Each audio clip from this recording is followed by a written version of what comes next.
perfect for them.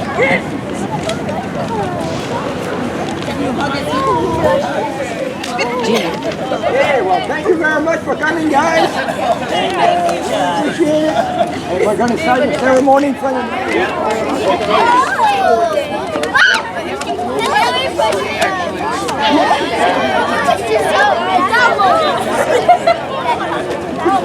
Today it's a very exciting day, but I have some sad news. The automotive journalist, Cannonball founder, just died at the age of 82 yesterday. So I just got the news today that he just died. Okay. Now we have the finishers for the real Cannonball run. The first place finisher is Timothy Grown, right here, and he's the first place winner.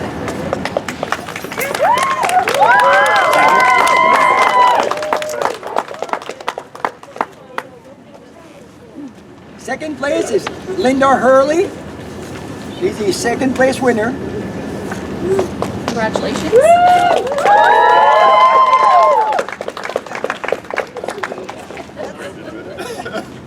Dixon. Yes. Okay, and now the first place for the overall motorcycle is Ray Hickson.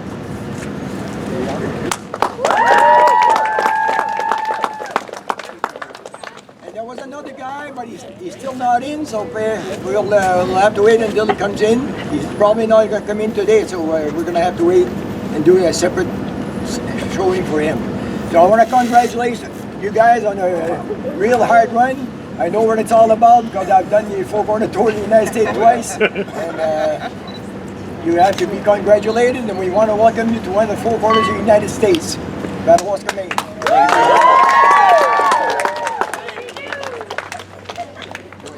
This has been a really good teachable moment for our students. This morning they were online looking at where you took off, and the teachers will be doing activities with them. You know, what's the miles traveled, how long did it take? So welcome to Madawaska, but our kids are really excited to have you here too, because this is something that they've never seen. So thank you. Thank you. Now before everybody leaves, we do have a little tour that we give to all our people that come here, and if you don't mind listening to us, it's going to take about 10 minutes, but it's very interesting. Would you mind joining us for that tour? Now we have two tours coming here. One is called the Four Corner Tour. The Four Corner Tour, you have to go to Madawaska, Key West, San Isidro, California, and Blaine, Washington. You have 21 days to do it on motorcycle. If you're late, you haven't done it. So you have to be on time. Now we have another tour called the True X Tour, which is 26 days or less. You have to go to Madawaska, you have to go to Lebanon, Kansas, which is the center of the United States. You have to do to the other corner, to Lebanon, to corner Lebanon, to corner Lebanon. You have 26 days to do that one. Now this tour has been started by two guys, a guy named Chuck and a guy named Barry. You're going to say Chuck Barry? Well, more or less, yes. But two different individuals, and they met here in Madawaska. Chuck is actually a big shot, and he was riding bike. Barry, full of tattoos and a long beard. Now Chuck came to the post office to register for the Maine Four Corner Tour, to the U.S. Four Corner Tour. And he was too early in the morning, so the post office was not open. So he said, I'm going to go to McDonald's. When he goes to McDonald's, he sees this big biker over there. The biker says, are you doing a tour? He says, yes. He said, sit down with me. So Chuck said, my God, I was intimidated, but I just sat down with him and drank a coffee. We started talking. So after a while, Barry said to Chuck, he said, you know, he said, I'm doing the same tour as you are. Why don't we ride together? Chuck said, I was hoping he wouldn't say that. And right away, they started doing the tour. They ended up being the best of friends. They bought this paper here together. This is our first two people from South America that shipped their bike by boat and did the Four Corner Tour together. Here we have Betty McCloskey. Betty McCloskey, at the age of 64, she decides she wants to see if she likes riding bike. She takes a bike course. She said, I love riding bike. I'm doing the Four Corner Tour of the United States alone. At the age of 64. At the age of 82, she has done it 5 times alone. Wow. Every time a different bike. Here we have Nathan Allen. Nathan Allen's paper is not a red paper. All the red papers that you see are people that have done the Four Corner Tour of the United States. Now this is not a red paper. Dave and Ellen's dad came in one year and he parked his bike over there. He said, I'm doing the tour with my son, he says. Well, there was only one bike and one guy, so we said, where's your son? Well, he said, actually, I'm bringing his ashes to the four corners of the United States. I promised I would be doing the tour with him. We started talking. After a while, he says, you know what, Joe, he said, this place is beautiful. He said, can I leave him here? I said, I can't give you permission to do that, but do what you have to do. So we put him in the four corners of our fountain to be represented the four corners of the United States. That's where Nathan's body is. That's why we don't want anybody in or around the fountain, okay? Now here we have Mr. Charles Lamb. Mr. Charles Lamb is a consultant for Delta Airlines. He's out of Richmond, Virginia. The first time I met Mr. Charles Lamb, the only thing I had was a monument, and I had 5 pavers, and this was all mud. We were in construction. We had destroyed the house that was here when we were building the park.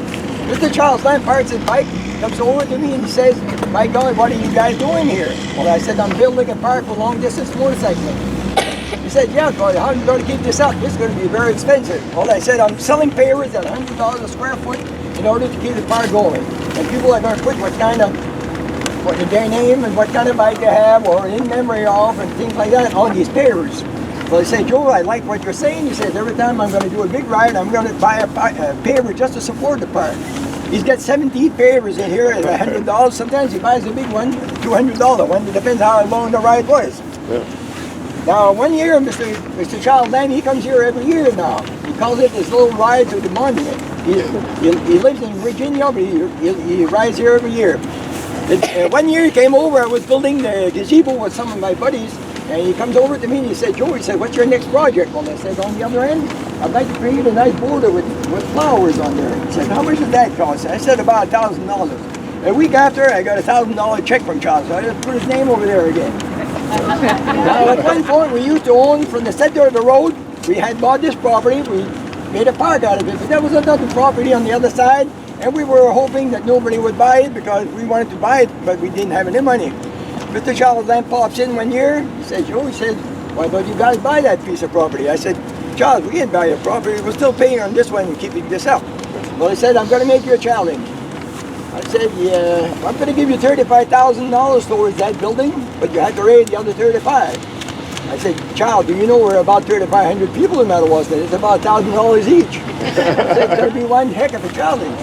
But I said, I'll take it on because I need to have that to be part of the park. So in the winter time, my wife and I, we send letters to all these people that had the red pavers, and we said, if you can spare $5 or whatever you can spare to help us out, we're trying to buy this piece of property.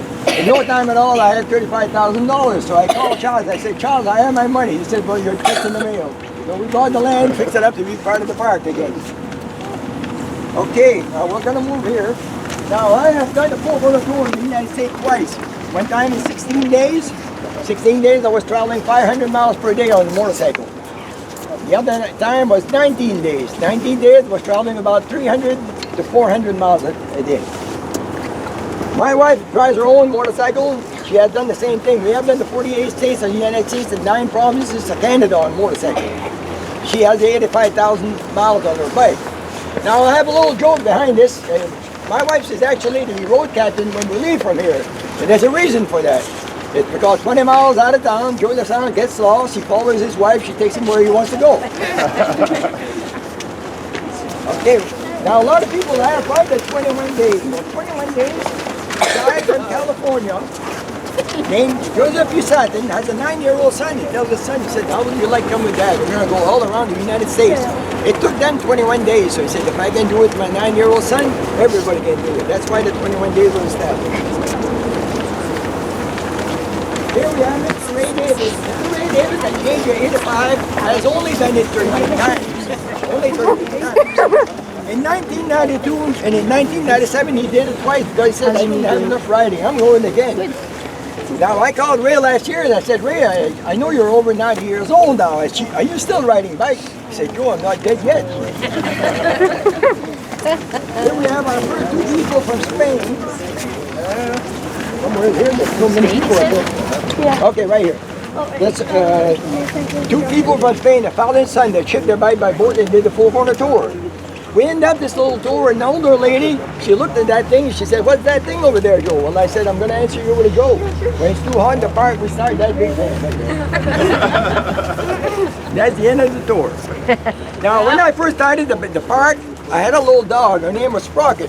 And Sprocket, last year, she would always be with us. She would be in the park. She would be all muddy. We'd go wash her up. The next day, we'd come back to the park, and we said, Sprocket, we're going to the park. She'd jump in the truck, and she'd be very happy to come here. Well, last year, she died. She was 16 years old. She's buried over there in the woods. You can see a little monument.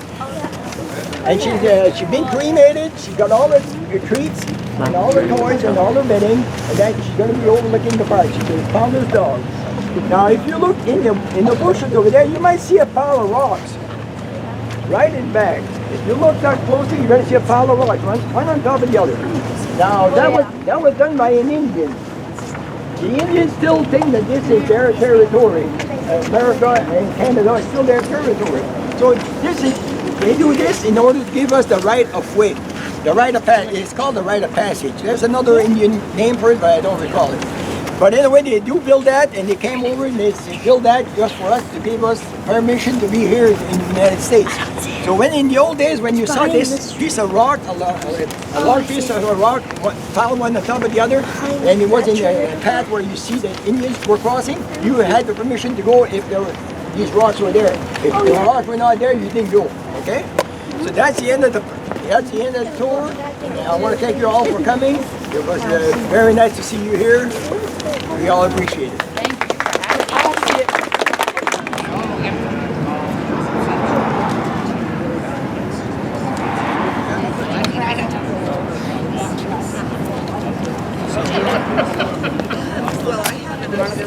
You can ride a scooter, that's all.